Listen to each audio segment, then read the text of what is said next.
Mga kautak, today's video, naluto po si mama ko. Chicken Bicol Sticks. Tricks, bulul-bulul ko pa. Ayun mga hanghang mga kautak, Bicol Express. Ayun mga kautak, bahala na ko dyan. Nandan na ni mama ko yung sangkap. Tayo bawang, sibuyas, ang luya at sili. Tayo koko mama sa gata. Sarap po yan, bag fresh. Agad na po ni mama ko paan ng manok. Agad malambot na ang kautak. Lahat ng gagamitin ni mama. Painit lang po siya ng mantika. Isa na po ang luya at bawang. Bag ng golden brown na po yan mga kautak. Lalagay na nun yung sibuyas. Mix. Kapag tapos po, igisa na natin yung fresh na manok. Yung malambot yan mga kautak dahil malaga na. Tagusan po natin. Naman na po natin yung laman. Yung ulo ng manok. Mix po natin para magisa. Paning pakuluin. Natin lagyan ng sabaw sa nilagyanan.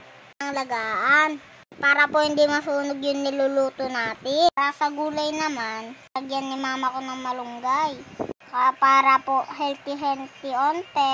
Lagyan na po ni mama ko yung paminta. Patis pampalasa. Kapag katapos po, halu-haluin natin at takpan. Kumukulo na po, ilagyan ng sili. Puniwan lahat ni mama ko kasi po manghang. Para sa stock pie, lalagay na natin ng gata. Si mama pala ng luluto. Hindi po siya masyado manghang. Po, kakain kami ni ate ko. Lagay na po natin ang pangpalasa. Hintayin natin mamantika at gata. Nalabas na po mantika sa gata.